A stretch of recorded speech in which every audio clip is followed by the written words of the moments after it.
1 Kings chapter 7. Shlomo built a palace for himself, taking 13 years to finish it. For he built the house of the Lebanon forest, 175 feet long, 87.5 feet wide, and 52.5 feet high, and on 4 rows of cedar posts, with cedar beams on the post. It had a roof made of cedar and supported by beams lying on 45 posts, 15 in a row. There were 3 rows of window openings, placed so that the windows on facing walls were opposite each other at all 3 levels. All the doors and doorways were rectangular and opposite each other at all 3 levels. He made the columned hall 87.5 feet long and 52.5 feet wide, with a columned cornice porch in front of it. He made the hall of the throne his place for dispensing justice, that is, the hall of judgment. It was covered with cedar from floor to ceiling. His own living quarters and the other courtyard, set back from the hall, were similarly designed. He also made a house like this hall for Pharaoh's daughter, whom Shlomo had taken as his wife.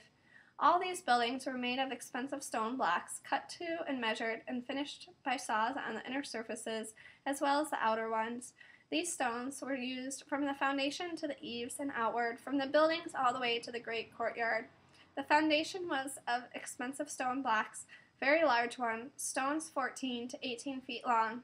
Above these were costly stones, cut to measure, in cedar wood. The surrounding great courtyard had 3 rows of cut stone, and a row of cedar beams, like the inner courtyard of the house of Adonai, and the courtyard by the hall of the house.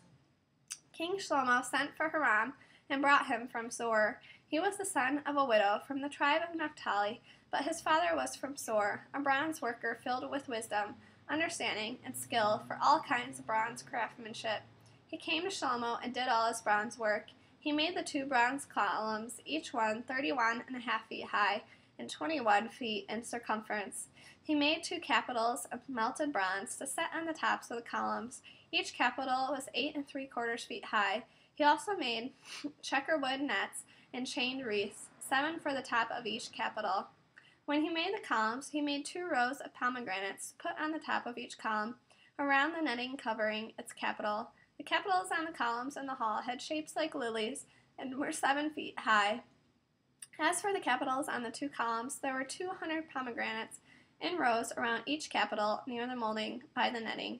He erected the columns in the hall of the temple. On erecting the right column, he gave it the name Yakin, and on erecting the left column, he named it Boaz. On the tops of the columns were shapes like lilies. Thus the work of the columns was finished. He made the cast metal sea circular, 17.5 feet from rim to rim, 8 3/4 feet high, and 52.5 feet in circumference. Under its rim, 300 gourds encircled in its 2 rows. They were cast when the sea was cast. It rested on 12 oxen, 3 looking north, 3 looking west, 3 looking south, and 3 looking east, all with their hindquarters toward the center. The sea was set on top of them. It was a handbreadth thick. Its rim was made like the rim of a cup, like the flower of a lily, and its capacity was 11,000 gallons. He made 10 bronze trolleys, each one 7 feet long, 7 feet wide, and 5 1/4 feet high. They were designed with panels and were set between the corner posts, and on the panels between the corner posts were lions, oxen, and cherubim. The corner posts above were similarly designed. Below the lions and oxen were wreaths of hammered work. Every trolley had 4 bronze wheels and bronze axles, and its 4 legs each had cast supports, which were under the basin, with wreaths next to each. The opening of the stand also went into each basin, was inserted, was 18 inches high. The stand was round, resembling a pedestal, and it was 2.5 feet in diameter. On the stand were carvings, and the outside was square, not round. The 4 wheels under the panels and the axles for the wheels were attached to the trolleys. Each wheel was 2.5 feet in diameter. The wheels were made like chariot wheels. Their axles, rims, spokes, and hubs were all cast metal. There were 4 supports at the 4 corners of each trolley. The supports were attached to the trolley itself, and the top of the trolley was a circular support 10.5 inches high, and the trolley's corner posts and panels were attached to its top. On the sides of the panels and on its corners he carved cherubim, lions, and palm trees, according to the amount of space each required, with wreaths surrounding. According to this design, he made the 10 trolleys. All of them were cast from a single mold, so that he had the same size and shape. He made 10 bronze basins. Each basin's capacity was 220 gallons, and he had a diameter of 7 feet. These were a basin for each of the 10 trolleys. He arranged 5 of the trolleys on the right side of the house and 5 on the left side. The sea he placed on the right side of the house toward the southeast. Hiram made the ash pots, shovels, and sprinkling basins. With that, Hiram completed all the work he had done for King Shlomo in the house of Adonai.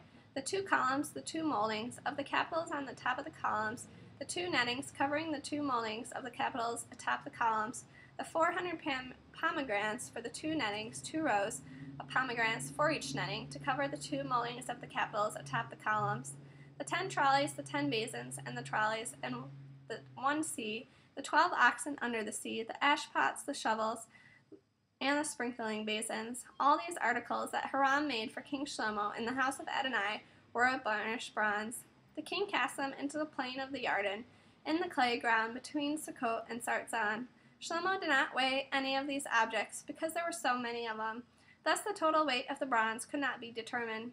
Shlomo made all the objects that were inside the house of Adonai: the gold altar, the table of gold on which the showbread was displayed, the menorahs, 5 on the right and 5 on the left in front of the sanctuary, of pure gold, the flowers, lamps, and tongs of gold, the cups, snuffers, basins, incense pans, and fire pans of pure gold, and the hinges of gold, both those for the doors of the inner house, the especially holy place, and those for the doors of the house, that is, of the temple. Thus all the work that King Shlomo did in the house of Adonai was finished. After this, Shlomo brought in the gifts which David his father had dedicated, the silver, the gold, and the utensils, and put them in the treasuries of the house of Adonai.